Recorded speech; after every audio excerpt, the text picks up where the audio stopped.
안녕하세요. 반갑습니다. 4월이 되었고, 이제 이번 강좌는 기출 문제를 이제 분석하고 관련된 이론을 이제 설명하는 이제 반이 되겠습니다. 그래서 처음으로 이제 개설을 이제 한 반입니다. 기존에도 조금 이제 학생들이 1년 동안 같이 이제 학습을 공부를 해보고, 그리고 시험 결과가 나온 것을 이제 보고, 그런 과정들을 지켜봤을 때, 기출 문제를 조금은, 풀이를 해주고, 그러니까 분석을 해주는 것이 도움이 되지 않을까라는 생각을 많이 했지만, 여러 이제 상황들이 그렇게 이제 수업을 개설을 하진 못했었는데, 올해 이렇게 개설을 하게 됐습니다. 6주간으로 이제 수업을 진행을 할 거고, 기존의 평가원에는 2002학년도부터 기출문항이 올라와 있지만 그 2002학년도 이제 주관식부터는 이제 해설을 하지 않습니다. 그래서 과거의 기출 문제는 최근에 우리가 이제 출제되고 있는 문항하고 조금 이 차이가 이제 확연히 있고, 그래서 생각한 것이 2009학년도부터 2013학년도까지 1차 객관식 문항을 우리가 이제 시험을 쳤었죠. 그래서 5년간의 1차 객관식 문항과, 그리고 2014학년도부터 우리가 작년 2020학년도까지 이제 시험을 쳤는데, 2020학년도는 문제풀이반에서 다룰 수 있도록 살짝 아껴 놓으려고 합니다. 그래서 2009학년도부터 2019학년도까지 기출 문제를 수업에서 다루겠습니다. 그래서 11년차 이제 기출 문제가 되겠습니다. 그래서 6주간의 수업이기 때문에 한 주의 수업 양을 한 2회분의 이제 기출 문항으로 이제 구성을 해서 수업을 진행을 하는데, 기출된 문항이 최근에 이제 주관식은 뭐 많으면 6문제나 7문제 정도밖에 되진 않고, 그리고 이제 1차 객관식 문항에서는 생물교육론이 항상 12문제가 이제 포함이 되어 있습니다. 그래서 5년간의 1차 객관식 문항이 조금 문항 수가 많다 보니까 이제 조금 이제 이겠어요. 차이가 있을 수가 있겠어요. 어쨌든 한 2년차의 기출 문제를 한 주에 수업을 하겠다. 그리고 이제 6주차가 이제 마무리 주가 되겠습니다. 그래서 마무리를 하고, 우리가 기출 문제를 이제 다루다 보면 다양한 부분에서 유형들을 이제 접하게 될 텐데, 비슷한 유형 또는 이제 기출된 문제를 조금 변형을 해서 6주차에는 모의고사를 치도록 이렇게 하겠습니다. 뭐 앞으로 어떻게 상황이 될지 모르지만 좋아진다는 이제 그 생각하에 이제 직강생들이 나와서 모의고사를 친다면 이제 채점을 하고 이제 피드백을 하고, 모의고사는 해설 강의를 하고, 이렇게 해서 마무리를 하도록 합니다. 인강생은 그 강의 자료실에 보면 여러분들이 뭐 문제를 이미 가지고 있는 사람들도 있겠지만, 혹시나 몰라서 평가원에 올라와 있는 기출문항을 이제 다운을 받아가지고 제가 이제 강치과학연구소와 윌비스 임용고시 그 사이트에 강의 자료실에 이제 RGB로 압축해서 올려놓으라고 이제 얘기를 했습니다. 그래서 그거를 여러분들이 프린트를 합니다. 그래서 그 2009학년도부터 2010학년도, 그래서 5년간의 1차 객관식 문항이 총 40문제가 있는데, 그 중에서 이제 12번까지가 생물교육론이 되겠습니다. 그 문제를 가지고 수업을 시작합니다. 수업을 이제 듣기 앞서서 여러분들이 이거를 가장 제가 이제 생각했을 때 어떻게 하면 가장 학습 효과를 높일 수 있는가? 첫 번째는 풀어야 됩니다. 먼저 풀고, 그리고 이제 채점을 하든지 좀 이제 관련된 내용을 이제 공부를 할 필요가 있습니다. 저도 어제 오랜만에 2009학년도부터 이제 3년치 10학년도, 11학년도까지 생물교육론 문제를 풀었습니다. 그래서 자신있게 다 맞췄죠. 근데 한 문제는 너무 이제 문제가 쉽다는 생각에 오만하고 태만함을 보이다가 보기를 위에는 풀었는데 밑에 보기가 없는 거예요. 다시 보니까 아마 주관식이었으면 틀렸었지 않을까 싶은 생각이 들어요. 그래서 좀 집중을 해서 일단은 먼저 풉니다. 그리고 이제 풀고 이제 점수를 채점을 한 다음에 관련된 내용을 본인이 스스로 찾아보든지 아니면 그 이후에 수업을 듣는 것이 가장 이제 좋지 않는가라는 생각이 들고, 이게 이제 풀어보지 않고 그냥 제가 이제 수업을 하는 강의식 수업을 맹목적으로 듣다 보면 들을 때는 아는 같지만 실제 나중에 비슷한 패턴을 풀게 되면 또 틀리게 됩니다. 굉장히 이제 견고한 여러분들 오개념들이 있기 때문에, 그래서 사전에 꼭 먼저 풀었으면 좋겠다는 겁니다. 그리고 문항이 이제 12문제씩 지금 이제 한 해에 이제 생물교육론 문제가 있는데 이론하고는 좀 다르죠. 우리가 생명과학 교육론 이론 수업도 그렇고 나중에 생물교육론 이론 수업 있으면 차례대로 이렇게 앞쪽에 1장에 뭐가 있고 2장에 뭐가 있고 이렇게 쭉 이렇게 나열이 되지만 기출문제는 문항 자체 한 문제가 하나의 이론에 관련된 것일 수도 있고 아니면 한 문제 안에 여러 이론들이 복합적으로 섞여 있는 형태가 많습니다. 그래서 올해 시험을 처음으로 준비를 하는 학생들은 기출문제 분석에 이제 관련된 내용을 정리할 때 정신이 없을 수가 있습니다. 그래서 여러분들 가지고 있는 이론서를 옆에 두고 찾아가면서 체크해가면서 보는 것이 좋겠고 이론 수업과 달리 하나의 이론을 굉장히 자세하게 다 설명할 수는 없습니다. 그래서 시험에 보기에 나온 것을 위주로 해서 설명할 수밖에 없다는 것이 이제 한계입니다. 그래서 나머지는 여러분들이 좀 찾아서 학습을 해야 되겠다는 겁니다. 자, 2009학년도 문제부터 분석을 해보겠습니다. 1번 문제입니다. 다음은 광합성 결과 생성되는 산소의 유래에 관한 수업 내용이다. 자, 교사가 식물의 광합성 결과 발생하는 산소는 그러니까 식물의 광합성 결과 산소가 발생한다는 것은 우리가 학습을 한 내용이고 그 결과 발생하는 산소는 이산화탄소와 물 중에 어느 것으로부터 유래되었을까요? 이렇게 이제 수업에서 이제 질문 또는 발문을 하고 있습니다. 그래서 교사의 이 문장에서 보면 이미 광합성 그 결과 생성되는 산물에 대한 것을 산소가 생성되는 것은 알고 있습니다. 이 산소가 생성되는데 이 산소는 어디에서 광합성 과정에 대한 것을 학생들이 학습을 했잖아요. 어디에서 왔느냐를 이제 세부적으로 학습하는 상태다. 자, 교사가 제시한 자료는 루벤의 실험 자료입니다. 자, 루벤은 광합성 결과 발생하는 산소가 물에서 유래되었을 것이라고 생각을 하고 실제 본인의 생각이 옳은지 아닌지를 검증하기 위해서 산소의 방사성 동위원소를 이용해서 다음과 같은 실험을 했습니다. 그래서 실험 과정이 두 가지가 있습니다. 자, 클로렐라를 이용해서 여기에 방사성 동위원소로 표준돼 그러니까 물에 여기에 산소의 방사성 동위원소를 이제 표지를 하고 표지를 하지 않는 이제 CO2를 주고 빛을 비추어 준 거가 첫 번째 실험이고 실험 두 번째는 동일한 이제 클로렐라에 물은 그냥 H2O 그대로 그리고 이제 이산화탄소 CO2에 이 산소의 방사성 동위원소를 이렇게 방사성 동위원소를 이렇게 제시를 해서 빛을 비춰 주었습니다.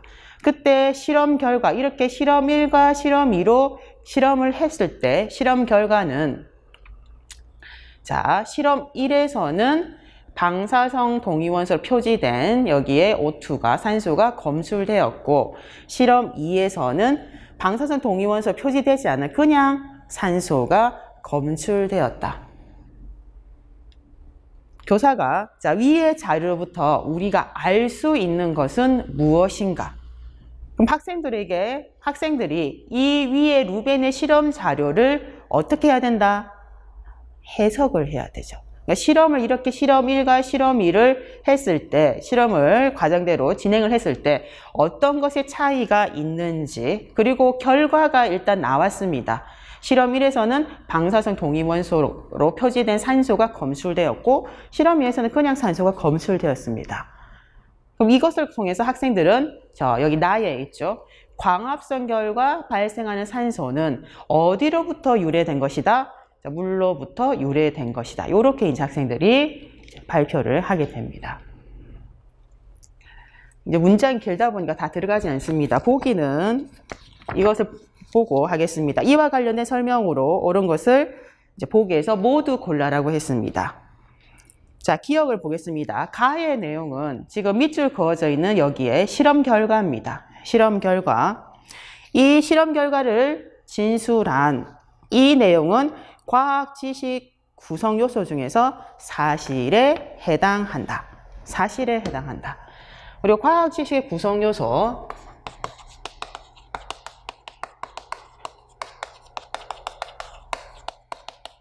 구성 요소는 이제 출발이 관찰을 통해서 관찰을 통해서 알게 된 내용을 언어적으로 진술한 것. 그러니까 관찰된 것을 진술한 것이 이제 사실이 됩니다. 사실.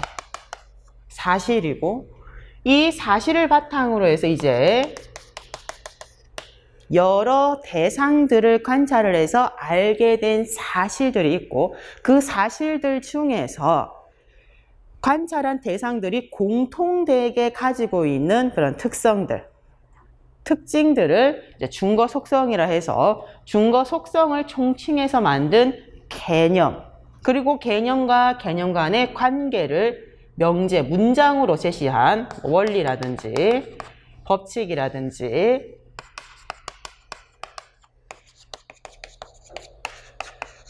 이론, 그리고 가설, 이러한 것들이 과학 지식의 구성 요소고, 우리가 이제 묻고 있는 것을 기억해서 사실이냐 아니냐를 묻고 있습니다. 사실은 오감을 이용해서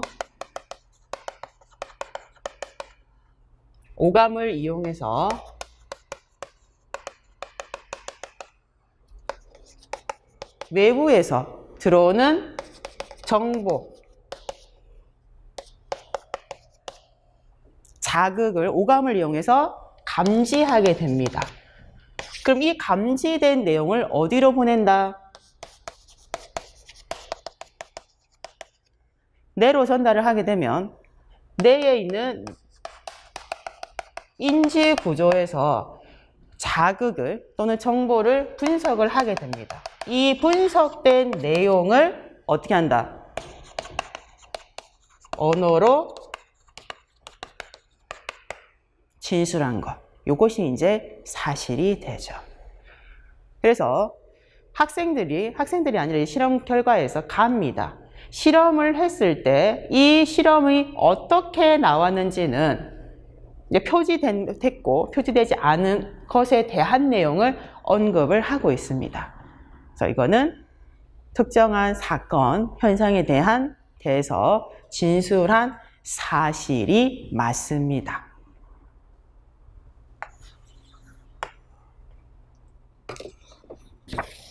니은을 보겠습니다. 루벤의 자료로부터, 루벤의 자료죠. 여기서부터입니다. 루벤의 자료로부터 나의 진술이 나오기까지 학생이 사용한 탐구 기능, 탐구 기능은 다르게 얘기하면 탐구 요소 또는 탐구 과정이라는 용어를 가지고 시험에 출제되고 있습니다. 탐구 기능 또는 탐구 요소,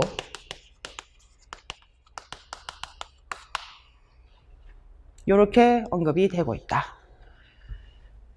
그럼 2015 개정에서 탐구 기능을 묻는다면 우리가 기초 탐구 과정, 탐구 기능, 탐구 요소로 관찰, 측정, 분류, 예상, 추립, 그리고 2015에서 추가된 의사소통, 이렇게 될 것이고, 통합탐구 과정은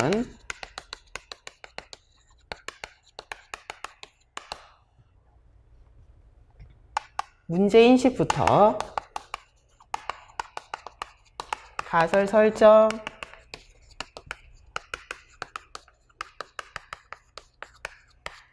변인 통제, 그리고 자료 해석,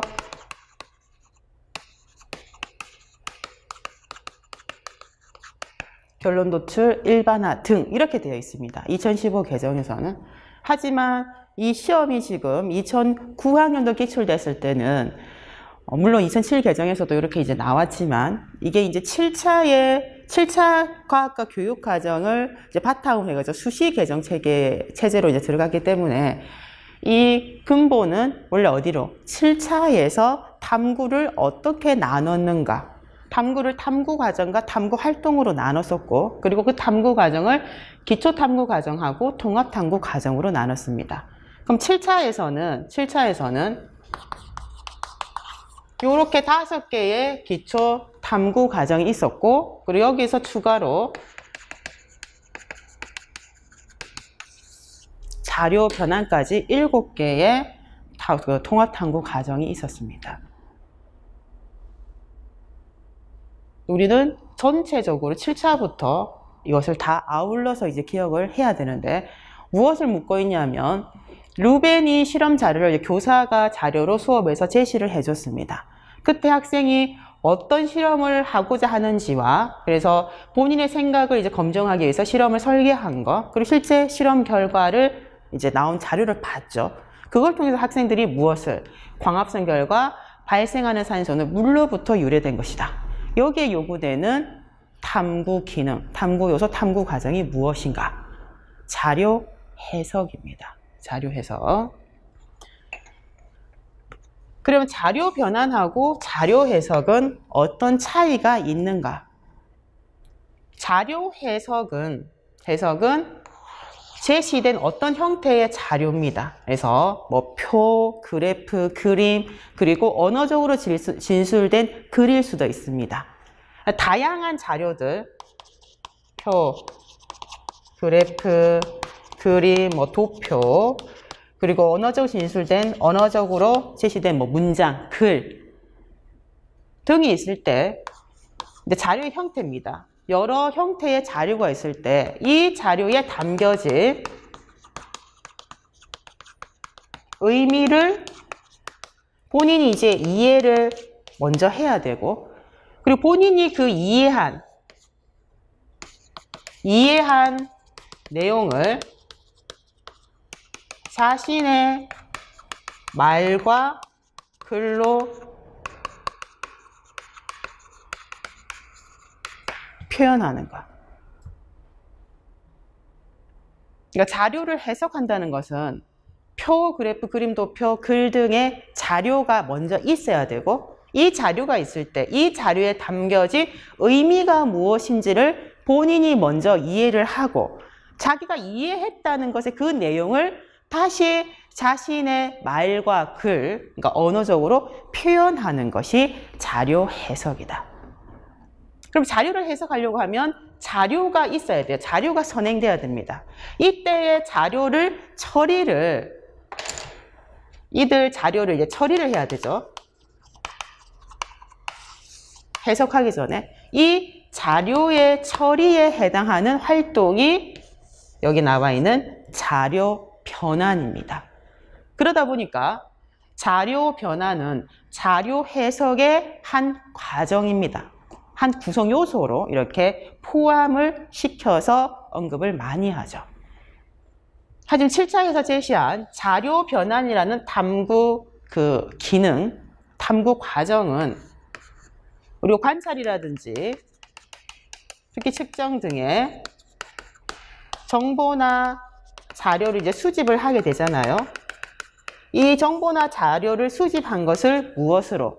표, 여기죠. 해석을 하기 위한 형태입니다. 표, 특히 그래프, 그 다음에 어떤 문장, 또는 뭐 통계학적인 내용 등으로 나타내는 과정을 자료 변환이라고 한다. 근데 학생 나에서는 어떤 데이터라든지 이거를 표나 그래프로 나타낸 것은 아니거든요. 그래서 순수하게 이것은 자료 해석이다라고 볼 수 있습니다. 그래서 니은은 틀렸죠.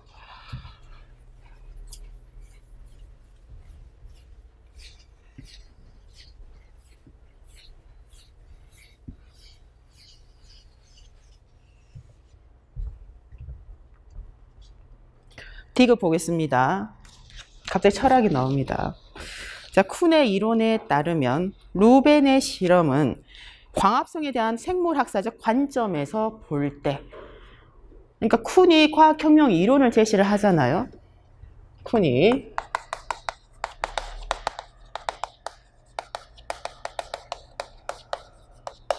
이론, 철학입니다. 현대과학 철학인데 쿤이 과학혁명 이론을 제시할 때 무엇을 분석했다?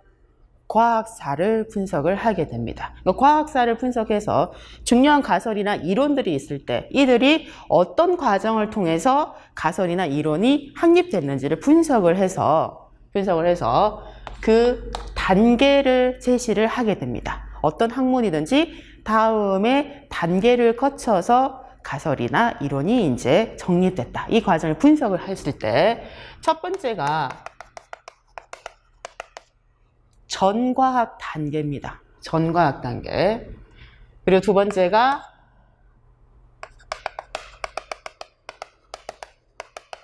정상과학 단계. 세 번째가 위기. 네 번째가 과학혁명. 그리고 새로운 다시 이것이 이제 이렇게 돌고 도는 형태가 됩니다. 그럼 Q는 어떠한 상태를 전과학 단계라고 했는가? 전과학 단계는 학문이 정립되기 이전입니다. 학문이 정립되기 이전이기 때문에 어떠한 자연현상이나 생명현상을 설명하는 여러 경쟁하는 이제 가설들이 존재를 합니다. 그리고 학문이 정립되기 이전이기 때문에 이 학문에 관련된 어떤 주제, 어떤 영역이 정해져 있지 않은 상태다. 그래서 여러 경쟁하는 이론들이 있습니다.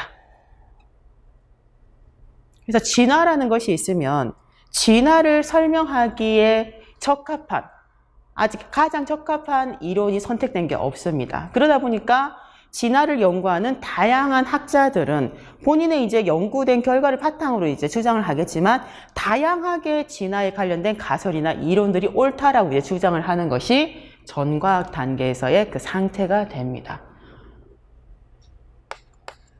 그러다가 Q는 과학 지식이 어떻게 발달하는가라고 이제 얘기를 이제 묻게 된다면 그 사회, 어떤 특정 시공간을 같이 공유하고 살아가는 그 사회의 구성원들이 민주적 절차에 의해서 이제 토론을 하게 됩니다. 토론을 해서 그들이 결정을 한다는 겁니다. 결정한 것을 가지고 그 결정이 이제 결정한다는 것은 많은 사람들이 옳다고 인정을 하게 될 때 그 인정을 받은 지식이 옳다고 이제 선택받은 지식이 이제 지식의 발달에 이제 기여를 하게 된다는 이제 내용들이죠. 그렇다면 정상과학은 이전에 이 전과학 단계에서 여러 경쟁하는 이론들이 있을 때 관련해서 불거진 과학 문제들을 어떤 것이 쉽고 효과적으로 설명하거나 이 문제를 해결하는지에 따라 여러 경쟁하는 이론들이 있을 때 이 관련해서 불거진 과학 문제를 어떤 것이 쉽고 효과적으로 설명하거나 해결할 수 있는가, 이거를 가지고 그 관련된 다양한 사회 구성원들이 모여서 민주적인 그 토의를 하게 됩니다. 그래서 하나의 과학 문제를 가장 쉽고 효과적으로 해결하는 하나의 가설을 인정을 하게 됩니다. 우리는 그것을 무엇이라고 한다? 패러다임이라고 합니다. 그래서 하나의 패러다임을 이제 수용하게 됩니다. 그러면 정상 과학 단계이다. 이 패러다임 안에는 이론도 들어가 있고 그리고 과학을 연구하는 방법적인 부분들도 있습니다. 그래서 인식론적이고 방법론적이고 굉장히 다양한 그 과학에 관련된 연구를 할 수 있는 그 지침서처럼 굉장히 포괄적인 내용을 다 포함을 하고 있는 것이 패러다임입니다. 이 패러다임은 민주적인 절차를 통해서 수용이 됐기 때문에 동시대를 살아가는 사람들은 이 정상과학 단계에서 수용된 패러다임은 어떻게 전제한다? 옳다라는 것을 전제하고 있습니다. 그러다 보니까 정상과학 단계에서는 패러다임과 관련된 이제 문제를 해결하기 위한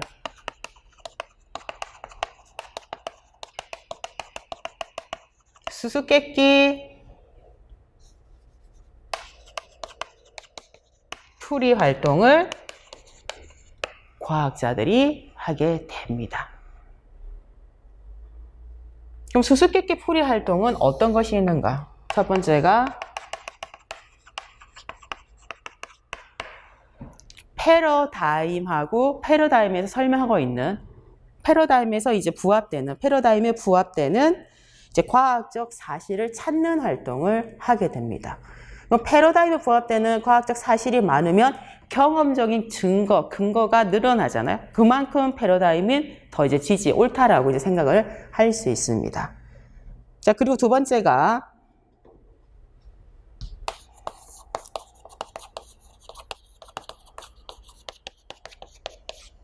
패러다임을 지지할 수 있는 그리고 패러다임을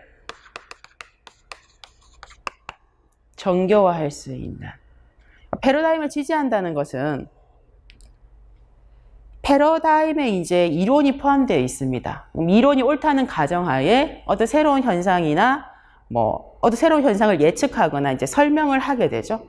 그리고 실제 그것이 그 예측이나 설명이 일치하는지 안 하는지를 이제 찾아서 일치한다면 패러다임이 옳다라는 것을 지지하는 활동이 된다는 것이고, 패러다임을 정교화하는 것은 패러다임을 우리 정교화가 나오면 적용, 응용하는 것입니다. 그래서 응용의 범위를 넓히는 활동을 한다는 것. 그리고 이론적인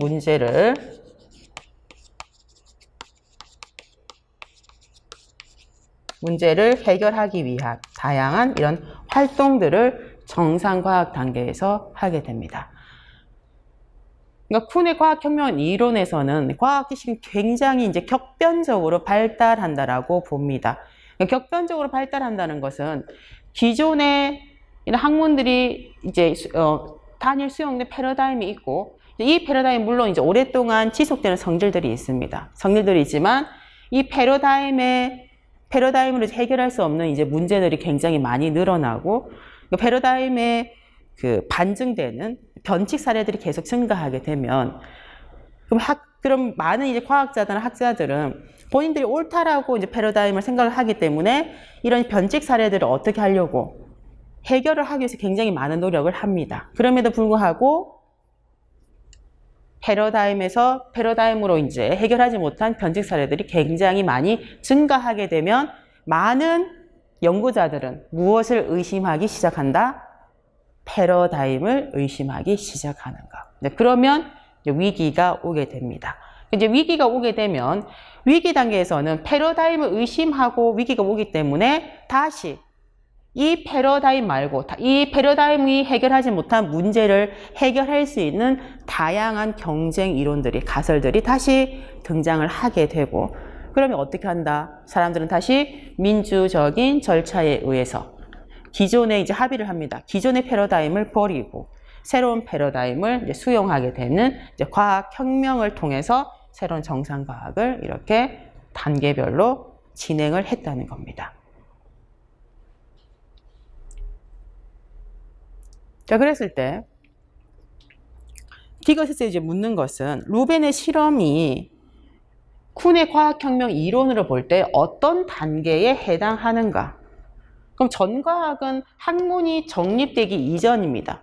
그럼 광합성이, 식물이 어떻게 살아가는가에 대한 학자들의 생각이 다양한 의견들이 있다는 겁니다. 하지만 루벤의 이런 실험을 봤을 때는 광합성 결과, 일단 광합성이 어떤 물질이 필요하고, 광합성이 필요한 물질이 무엇이고, 광합성 결과 생성되는 물질이 무엇인지를 알고 있습니다. 알고 있고, 그 이후에 이제 이 발생하는 생성 물질 중에서 산소는, 그러면 이산화탄소하고 물이 이제 광합성 과정에 이제 들어오잖아요. 어디에서 유래가 됐는지를 더 구체화하는 이제 내용이다라고 볼 수 있습니다. 그래서 전반적인 광합성에 관련된 내용은 어디에 수용이 되어 있습니다. 정상과학 단계로 들어와 있고 어떤 활동으로 본다? 이 패러다임을 제시하는 광합성 과정에 대한 것은 우리가 옳다라는 내용들이 있고 이들을 어떻게 하는? 세분화해 나가는, 그러니까 정교화하는 과정의 하나인 실험이다라고 보는 것이 옳습니다. 그래서 전과학 단계가 아니라 어떤 단계다? 정상과학 단계에서의 활동이다. 많은 학생들이 질문을 하잖아요. 그럼 정상과학 단계에서의 과학자들은 수수께끼 풀이 활동으로 이런 걸 이제 많이 한다는 거죠. 이것 중에서 도대체 굳이 따지자면 어디냐를 항상 묻습니다. 근데 우리가 패러다임에 대한 내용, 패러다임이 정확하게 뭔지가 명시가 안 되어 있습니다. 그러니까 패러다임이 이것이다라고 한다면 패러다임에 관련된 사실적 조사 내용인지 아니면 지지에 대한 내용인지 아니면 정교화에 대한 내용인지가 명확하게 이것을 구분하고 싶은 학생들이 굉장히 많아요. 그래서 정상과학 단계에서 과학자들이 수행하는 연구의 유형이 4가지가 있으면 이 내용은 어딘지를 항상 묻습니다. 근데 정확하게 패러다임에 어떤 내용이 표현이 안 돼 있잖아요. 구체적으로. 그렇다 보니까 사실적 조사인지 아니면 패러다임을 지지하는 것인지 이것이 명확하지가 않습니다. 그래서 그것까지는 들어가지 말고 그것을 본인이 끼워 맞추기에 따라서 사실적 조사에 해당하는 것 같다. 산소가 나왔는데 이 산소가 어디서 유래됐는가 이것을 조사하는 세분화하는 과정이다. 패러다임을 지지하는 것이다. 다양한 이제 이론적 근거들을 들어서 설명하고 있지만 그냥 정사과학 단계에 해당한다. 왜냐하면 어떤 것이 패러다임이 어떻게 받아들여지는지가 과학사 내용이 없다 보니까 그것을 구체적으로 명확하게 제시하는 것은 한계가 있습니다. 자, 그렇게 해서 1번 문제를 정리를 하겠습니다. 그래서 1번 기억 보기만 답이죠.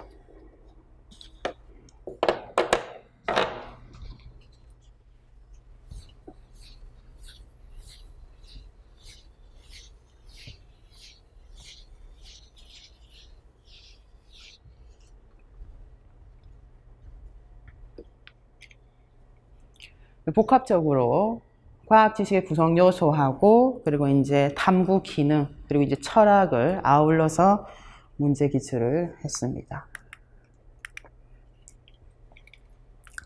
자, 2번 문항.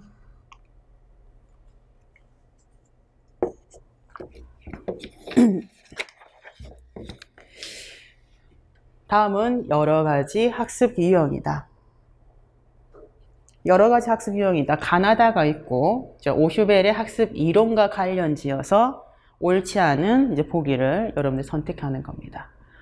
자, 여러 가지 학습 유형을 봤을 때 가나다를 보면 이전에 가수분해 효소는 아밀라제 그리고 이제 여기 이제 리파제. 그러니까 지금 편수 자료 좀 바뀌었는데 그때랑 지금 좀 다릅니다. 그래서 있다는 것을 알고 있는 학생이 이것에 대해서 학습을 이미 했다는 것은 학생의 인지 구조 내에 어떤 개념이 가수분해 효소, 아밀라제, 리파제라는 개념이 인지 구조 내에 들어가 있다는 겁니다. 이 학생이 펩신도 가수분해 효소라는 것을 학습하는 그 상황입니다. 여러분들 첫 번째 이런 문제가 날 때 묻는 거 오슈벨의 이론에 관련한 것을 보게 되면 학습의 유형을 나누는 기준이 한 가지만 있는 것이 아니라는 거죠. 우리가 2차원적인 이제 그 그림으로 나와 있는 수용학습과 발견학습. 그러니까 학생들이 지식을 어떻게 획득하는 방식에 따라서 수용학습이냐 발견학습이냐로 나누고 이렇게 획득한 지식을 인지구조에 어떻게 통합할 것인지에 따라서 유의미 학습이냐 이제 기계적 학습 이렇게 4가지 유형을 나누는 것이 있고 그리고 동화설에 따라서 학습의 유형을 하위적 학습, 상위적 학습, 병위적 학습으로 나누는 게 있는데 어떻게 그것을 2가지를 구분할 수 있는가? 요 패턴으로 나오게 되는 것은 인지구조 내에 관련 정착 개념이 있는 이것의 내용이 있고 그리고 본 수업에 이런 것을 학습한다. 그럼 유의미 학습에서도 유의미 학습 무엇을? 동화에 대한 것을 이제 얘기를 하는 겁니다. 인지구조 내 관련 정착 개념이 있고, 그리고 오늘 수업하는 학습 과제가 있을 때 이들이 상호작용에 의해서 동화가 일어나죠. 그런데 어디에? 고정고착이 어떤 형태로 될 것인가. 그러니까 동화설을 가지고 이렇게 제시를 하는 것. 이것은 이제 동화설. 유형 파악이 안 되는 학생들은 문제를 많이 안 풀어봐서 헷갈리는 것이 아닐까 하는 생각이 먼저 듭니다.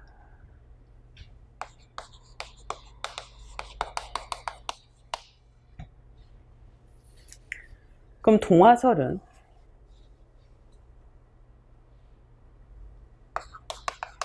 인지구조 내에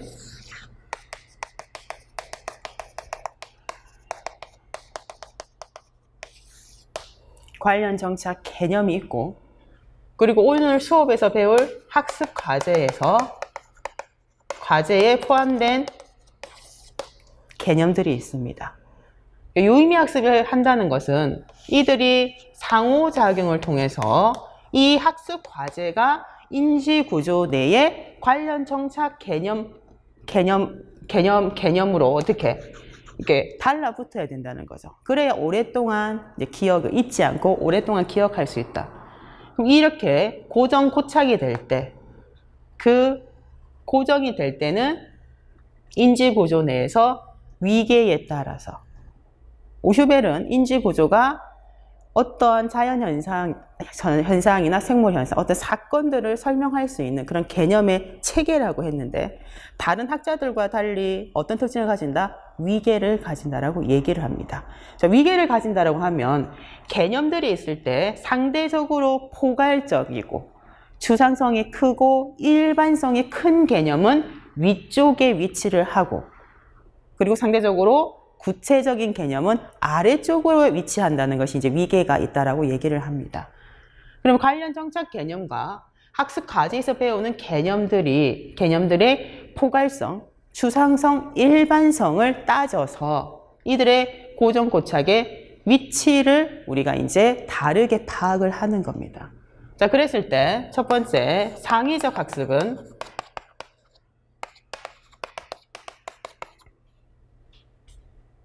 인지구조 내의 관련 정착 개념과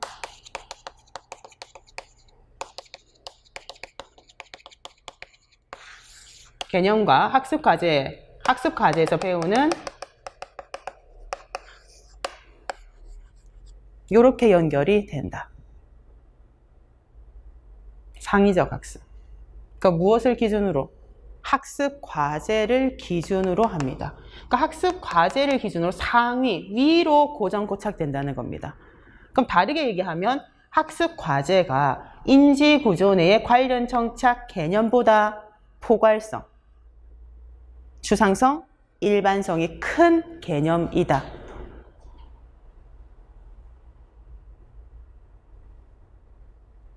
두 번째,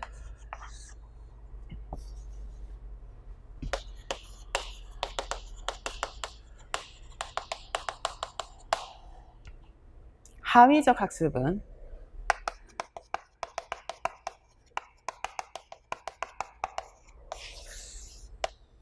관련 정착 개념과 학습 과제를 비교했을 때 학습 과제가 관련 정착 개념보다 더 구체적 개념일 때입니다.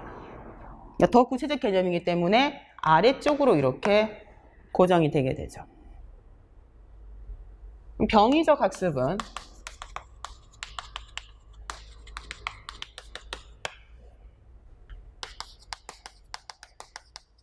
인지구조 내에 있는 관련 정착 개념과 학습 과제에서 배우는 개념이 포괄성, 일반성, 추상성, 그 수준이 어떻다? 비슷한 수준이기 때문에 같은 위치에 이렇게 고착이 된다.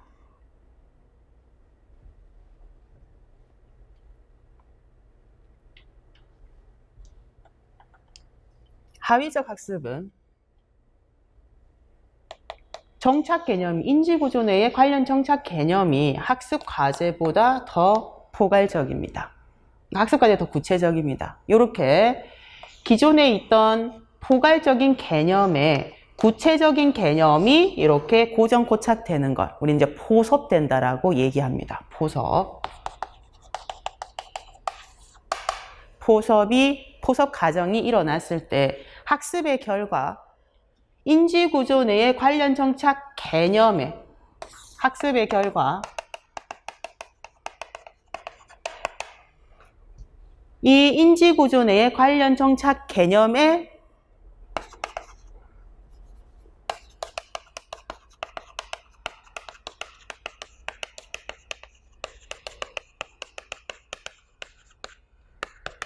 준거 속성이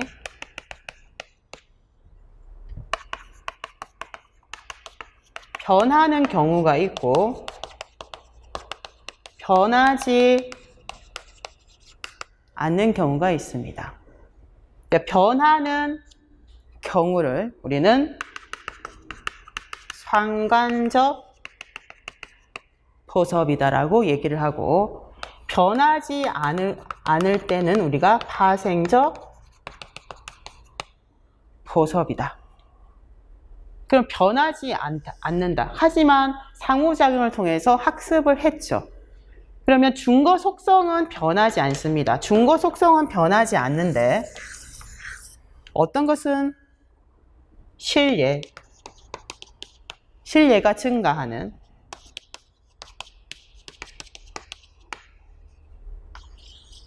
형태의 하위적 학습에 일어나는 것은 파생적 포섭이 되고 상관적 포섭은 준거 속성의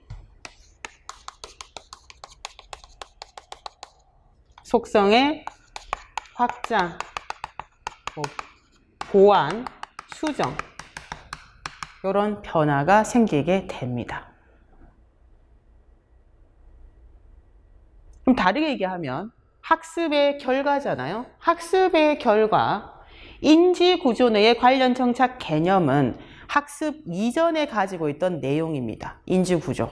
그럼 학습의 결과 이렇게 준거 속성에 변화가 생기게 되면 이전의 인지구조와 학습의 결과를 비교를 한다면 인지구조가 변했다, 안 변했다?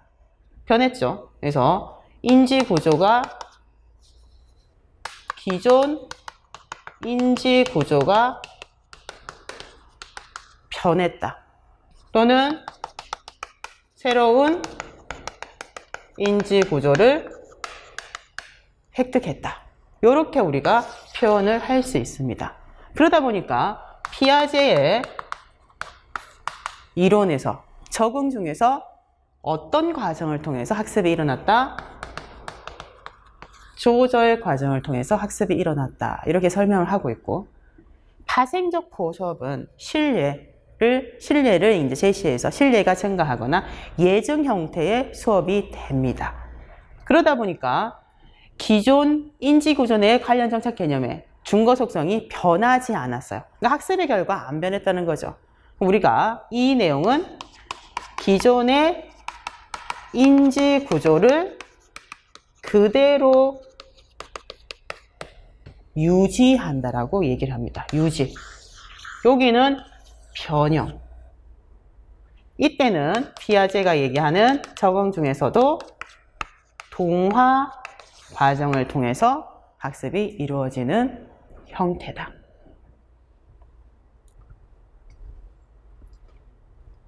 자, 가를 보겠습니다. 가수분해 효소에는 아밀라제, 리파제가 있다는 것을 학생이 알고 있습니다. 그런데 펩신도 가수분해 효소라는 것을 학습한다.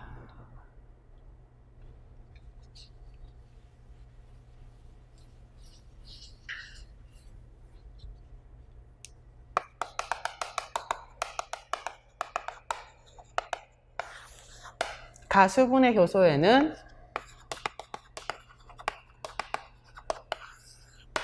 아밀라제가 있고 그리고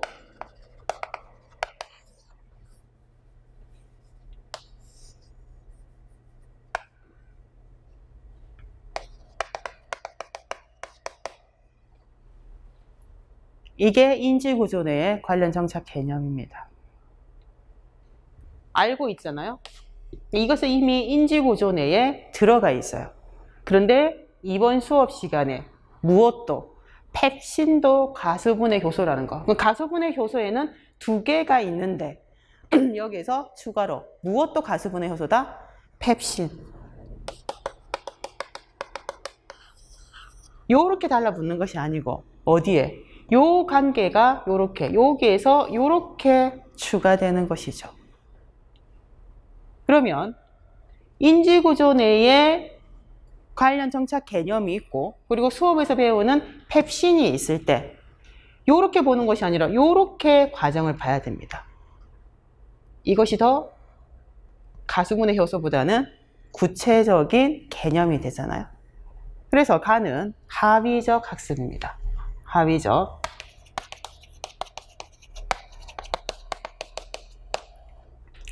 학습이다.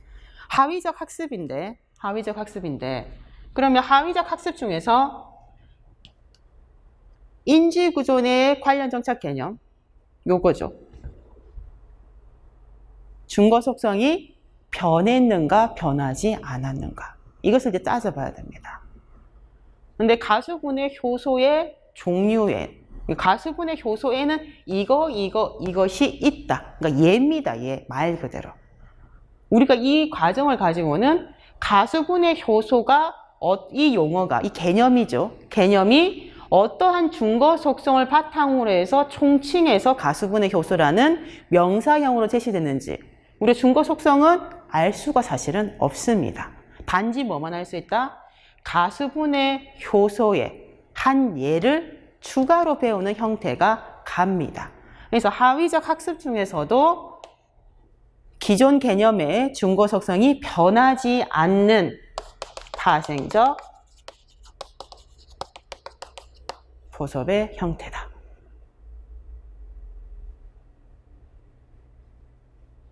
두 번째 보겠습니다. 나는 물질은 농도가 높은 곳에서 낮은 곳으로 이동한다는 것을 알고 있습니다. 이동한다.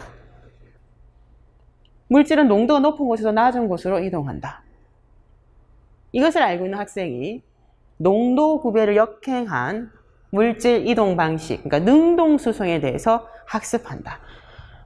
나에서는 능동수송이라는 개념이 이렇게 제시가 됐습니다. 근데 이전 학습한 것은 가려놨어요. 가려놓은 것도 아니에요. 수동수송. 그러니까 가려놓은 것은 아닙니다.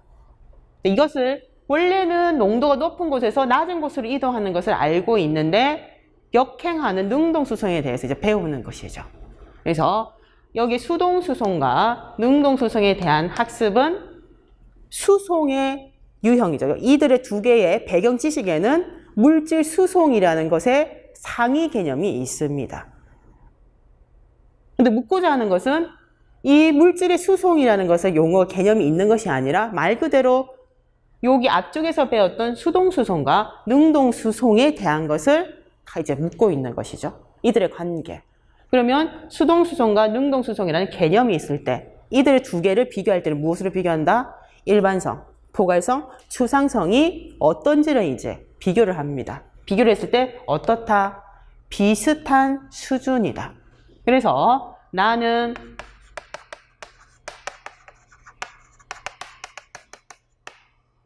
병의적, 병렬적, 병렬적 학습이다라고 표현도 많이 하는데 기존의 시험에서 병의적 학습이다라고 많이 나왔으니까 요 단어를 우선적으로 적습니다.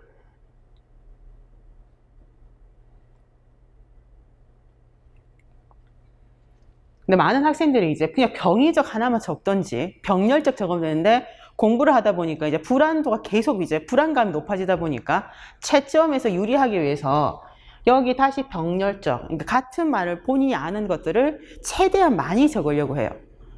그러면 병의적, 병렬적 학습 옳게 적으면 맞아요. 근데 간혹 병의적 맞습니다. 가로에 적힌 것이 틀릴 때가 있어요. 그럼 채점자는 맞다 해주겠어요? 틀렸다 하겠어요? 당연히 점수를 안 준다는 겁니다. 그래서 너무 불안하다고 해서 너무 관련해서 요거 용어를 다 많이 적는 것이 좋은 것은 아니라는 거. 그러니까 정확하게 하나를 적는 것이 더 사실은 좋습니다. 답은 여기는 맞는데 가로 안에 적은 이것이 이제 틀리게 되면 채점이 안 될 수도 있다는 거. 그러니까 너무 불안하다고 해서 다 관련해서 다 정확하게 아는 것만 이제 적으라는 거죠. 다는 대장균하고 남세균을 알고 있습니다, 학생이. 자, 원핵생물 개념을 이번 수업에서 학습을 하게 됩니다. 이렇게 이제 끊어지잖아요. 그럼 인지구조 내에 관련 정착 개념으로 들어있는 대장균 개념과 남세균 개념이 있고, 이번 수업에서는 원핵생물 개념을 학습할 겁니다. 이들의 개념을 이제 포괄성, 일반성, 추상성을 가지고 이렇게 비교를 해보자면 이 원핵생물 개념이 더 포괄성이 크다. 그죠? 그래서 3번은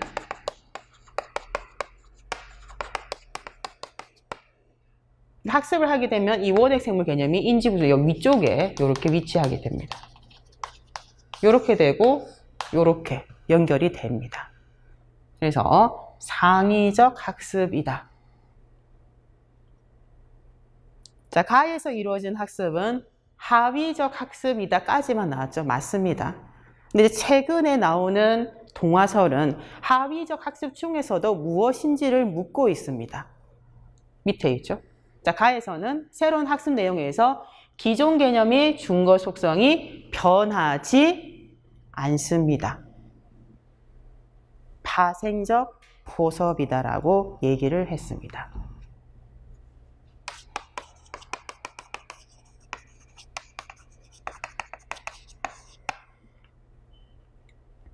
자, 가와 나에서 학습되는 새로운 개념은 논리적 유의미가가 있다.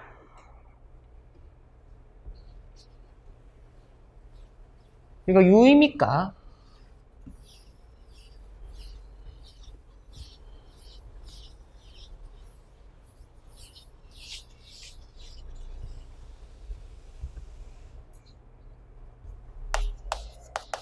유의미가는 유의미 학습이 일어나기 위한 조건의 하나가 됩니다. 첫 번째는 학습 과제가 지녀야 하는 조건에 해당되는 것. 학습 과제는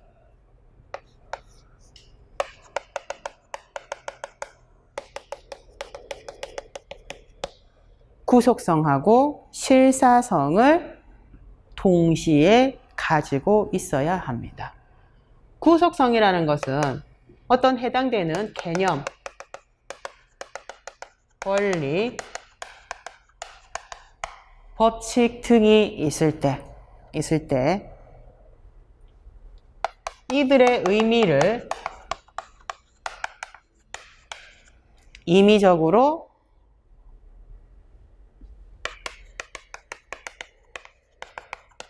변경할 수 없다는 내용입니다. 개념, 어떤 해당되는 개념이나 원리, 법칙 등의 여러 명제들이 있을 때 그 명제가 가지는 의미를 임의적으로 변경할 수 없다. 물론 처음에 관련된 지식의 구성 요소를 획득할 때는 처음의 관계는 굉장히 임의적인 관계로 시작됩니다. 우리가 이제 태어나서 다양한 사회화, 다양한 경로를 통해서 언어를 획득하게 되고 어떤 자연현상이나 생명현상을 설명할 수 있는 이런 개념부터 해서 명제까지를 획득하게 됩니다. 처음에 획득할 때는 굉장히 임의적 관계입니다. 이거는 이렇게 이건 우유 마셔, 이건 우유야, 이거는 물이야. 학생들이 이제 아이들에게 알려주게 되잖아요. 그때 처음에는 모르죠. 이게 물이라는 이미지를 표상을 떠올리면서 이런 것이 물이구나. 그럼 투명하잖아요. 물이라고도 우리가 가끔 먹습니다. 근데 먹어보면 또 아닌 것들도 굉장히 이제 많잖아요. 그래서 다양한 상황을 통해서 이런 개념들을 획득을 하게 되는데 처음에는 굉장히 임의적인 관계였습니다. 하지만 어떤 순간에 어떤 시간이 지남에 따라서 이것이 이제 특별한 이제 관계가 임의적 관계가 아니고 관계가 형성이 됩니다. 형성이 된 이후에는 처음의 임의적 관계로 다시 돌아갈 수 있다 없다? 돌아갈 수 없답니다. 그래야 학습을 할 때 우리가 사용하는 개념, 원리, 법칙들의 명제 안에 이런 개념들이 다 포함되어 있잖아요. 이것이 임의성을 가진다고 하면 의사소통에 문제가 생길 수밖에 없어요. 같은 용어를 사용하나 다른 의미가 있다면 의사소통이 안 되죠, 학문에서도. 그래서 학문을 제대로 할 수 없습니다. 그래서 구속성을 가져야 된다는 것이고, 실사성은 어떤 해당되는 개념이나 원리, 법칙, 명제 등이 있을 때 이것을 어떻게 표현을 하더라도 어떤 부호나 기호나 어떠한 언어적으로 다르게 표현을 하더라도 그 의미가 변하지 않고 동일한 성질. 어떤 부호나 기호나 언어적으로 다르게 표현하더라도 그 의미가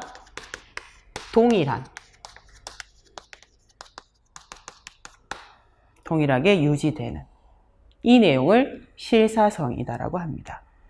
그래서 학습과제가 구속성하고 실사성을 이 두 가지를 모두 가지고 있을 때 우리는 이 학습과제는 무엇을? 논리적 유의미가를 지니고 있다라고 표현을 합니다. 가나뿐만 아니죠. 가나 다에서 학습되는 새로운 개념이라고 하면 펩신, 능동수송, 그리고 다에서 원액, 생물 이런 개념들은 모두 무엇을? 논리적 유의미가를 가지고 있습니다. 그리고 이제 우리가 교과서에서 배우는 개념들이잖아요. 그럼 교과서를 이제 어떤 내용을 이제 학생들이 배워야 되는가? 그 학생의 수준에 맞춰서 학년에 따라서 어떤 이제 주제를 크게 맞춰가지고 이러한 내용들을 배워야 된다고 해서 그 교육과정을 이제 만들 때 굉장히 다양한 전문가들이 모여가지고 이런 학문에 관련된 여러 내용들, 수준들을, 용어들을 선정을 할 겁니다. 이러한 내용들은 우리나라뿐만 아니라 세계 어느 나라를 가더라도 같은 개념은 어떻게 표현하더라도 같은 의미로, 그리고 그 의미는 변화되지 않습니다. 임의적으로 변경할 수가 없는 특징을 기본적으로 가지고 있어요. 다르게 얘기하면 교과서에서 우리가 배우는 이러한 개념들은 모두 기본적으로 무엇을 가지고 있다? 논리적 유의미가를 모두 다 가지고 있습니다.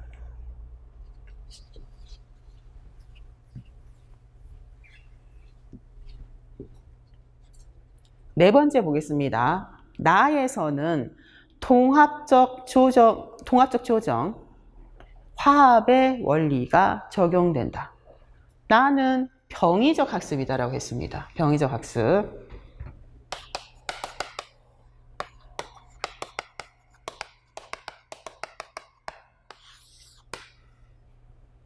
병의적 학습은 인지구조 내의 관련 정책 개념,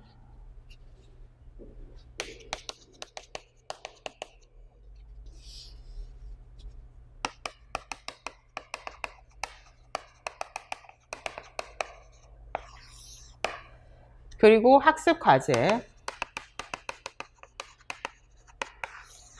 학습과제에서 배우는 개념이 있습니다. 이들이 포괄성, 그리고 일반성, 추상성에서 비슷하다. 그러니까 비슷하지만 같지는 않는 거예요. 그러면 수동수송, 농도가 높은 곳에서 낮은 곳으로 물질을 이동한다라고 알고 있었는데 역행한 이제 능동수송에 대한 것을 이제 학습을 해야 된다.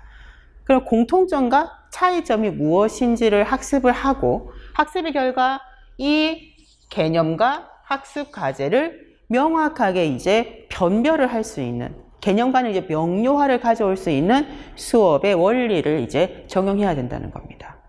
그래서 우리가 통합적 조정이나 화합의 원리라는 것은 여러 개념들이 있을 때 이들 개념의 공통점, 유사점, 그리고 이제 차이점을 정확하게 인식을 해서 이들 개념을 명확하게 명료화시키는 것, 변별이 가능한 형태가 되는 그때에 수업에 적용되는 원리가 통합적 조정의 원리 또는 통합적 화합의 원리다라고 볼 수 있습니다. 우리 오쇼벨 이론과 관련해가지고 수업에 적용되는 원리는 우리 이제 과학교육론에서는 두 가지입니다. 그럼 통합적 저기 나와 있는 조정, 화합의 원리, 그리고 두 번째가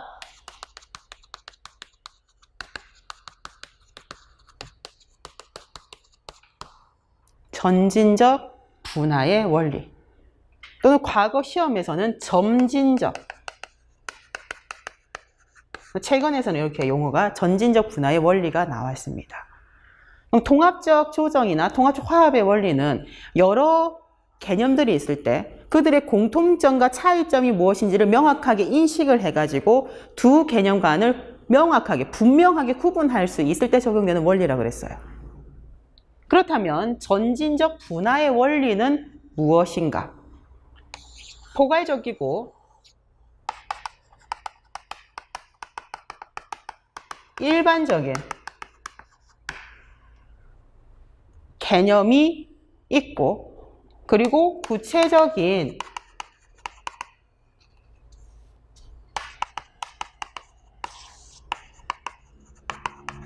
개념이 이렇게 아래쪽으로 어떻게 된다? 포섭 과정을 통해 기존에 있던 개념보다 구체적인 개념이 포섭 과정을 통해 아래쪽으로 고정포착이 됩니다. 그러면서 점차적으로 이 개념보다 더 구체적인 것이 아래쪽으로 이렇게 배열되는 형태가 되면서 기존 개념이 어떻게 된다? 세분화되는 수업을 할 때는 전진적 분화의 원리가 적용됐다라고 우리가 얘기를 합니다. 그러니까 기존 개념이 포섭 과정을 통해서 점차 세분화되는 학습을 할 때를 우리가 얘기를 합니다. 그럼 기존 개념이 있고 학습을 통해서 이렇게 구체적인 개념이 아래쪽으로 이렇게 고정고착이 되면서 이 개념이 점차적으로 분화되는 것. 그러다 보니까 동화설하고 관련을 짓자면 전진적 분화의 원리는 어떤 동화설 유형하고만 관련을 지을 수 있다? 하위적 학습하고만.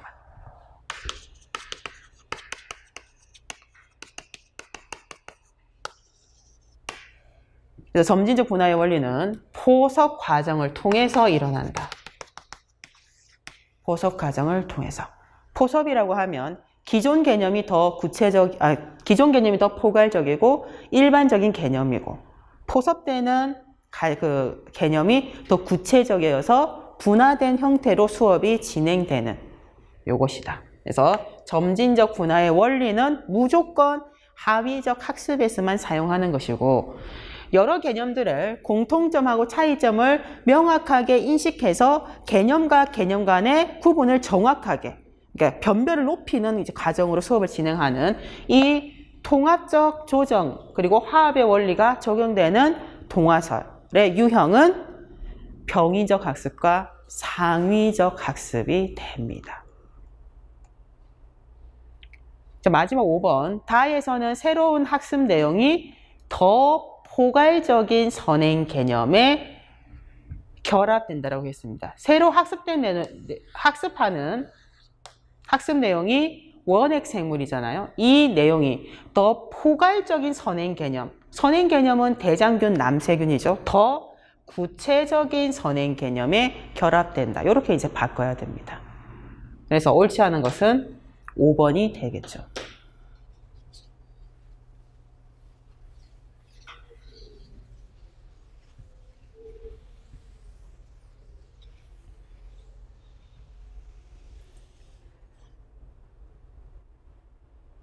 자, 요것만 다시 설명하겠습니다. 유의미 학습이 일어나기 위한 조건에서 논리적 유의미가만 설명을 했는데 두 가지 유의미가가 더 있습니다. 두 번째는 학습자의 인지 구조와 관련 지어서 설명할 수 있는 유의미가다. 그러면 논리적 유의미가를 지니고 있는 학습 과제가 있습니다. 이 논리적 유의미가를 지닌 학습 과제가 연결, 고정 고착될 수 있는 인지 구조 내에 관련 정착 개념이 있을 때, 그러니까 인지 구조는 학습 과제와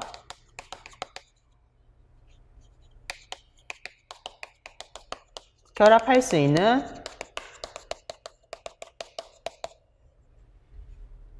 관련된 정착 개념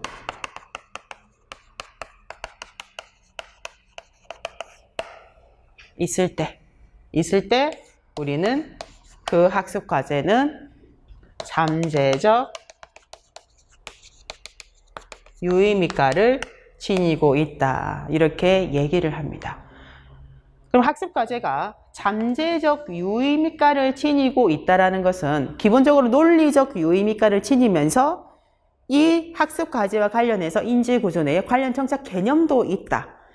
그러면 인지구조 내에 관련 개념과 학습 과제가 있을 때 이제 뭐만 하면 된다? 상호작용이 일어나서 고정 고착만 연결만 해주면 유의미 학습이 일어난다는 겁니다. 그럼 그 상호작용을 통해서 고정하고 고착을 시키는 사람은 누구다? 학습자 스스로가 해야 된다는 거죠. 그래서 세 번째 조건은 학습자가 수업에 임하는 그 자세, 태도, 마음가짐을 의미합니다. 학습 태세 또는 학습 의향, 수업에 대한 태도, 자세, 마음가짐 등을 의미한다. 그러니까 잠재적 유의미가가 있는 이 학습 과제를 어떻게 해야 된다? 본인이 수업에 적극적으로 참여해서 이해를 하려고 노력을 해야 인지구조 내의 관련 정착 개념과 학습 과제가 상호작용을 통해서 고정고착, 동화가 될 수 있다. 그래야 무엇이 일어난다? 유의미 학습이 일어난다. 그래서 학습 태세를 가지고 있을 때 우리는 심리적 유의미가를 지니고 있다라고 하고, 이것은 학습 이전이 아닙니다. 이 학습 태세를 보였다는 것은 이미 수업에 적극적으로 참여해서 이해하려고 노력을 했잖아요. 노력을 하게 되면 바로 사실은 결과가 나오게 됩니다. 그래서 이 심리적 유의미가를 실제적 유의미가라고도 부른다. 이렇게 표현을 합니다. 그래서 이렇게 세 가지 유의미가를 가지고 있다. 오슈벨은 굉장히 출제 빈도가 높습니다. 여러분들이 지금부터 이제 기출된 내용을 살펴보게 되면 오슈벨이 굉장히 자주 등장을 한다는 걸 알 수 있고, 무엇보다도 가장 기출이 이제 빈도가 높은 것은 동화설에 관련된 부분. 지금처럼 동화설에 관련해서 이제 묻는 것은 1번, 2번, 여기가 5번에 관련된 내용이죠. 그리고 오슈벨의 수업의 전반적인 이론에서 그러니까 유의미 학습이 일어나기 위한 조건을 묻기도 하고 수업에 적용할 수 있는 원리도 묻고, 그리고 이제 시험 굉장히 많이 나오는 것이 선행조직적. 그리고 최근에 이제 이 동화설 말고 조금 전에 얘기했던 지식을 어떻게 획득하느냐에 따라서 수용학습, 발견학습, 그리고 획득된 지식을 어떻게 인지구조에 통합하는지 그 방식에 따라서 유의미 학습, 기계적인 학습, 이들을 나누는 그 그림이 있죠. 그래서 9가지로 나눕니다. 이것에 관련해서도 이제 기출이 되었습니다. 굉장히 다양한 형태로 출제가 되고 있기 때문에 우리가 임용을 준비할 때 다른 것들도 굉장히 중요한 요소가 많지만 교수학습 이론에서도 특히 출제 빈도가 높다 보니까 오슈벨은 관련돼서 굉장히 통합적인 이해가 사실은 되어야 된다는 것. 쉬었다 하겠습니다.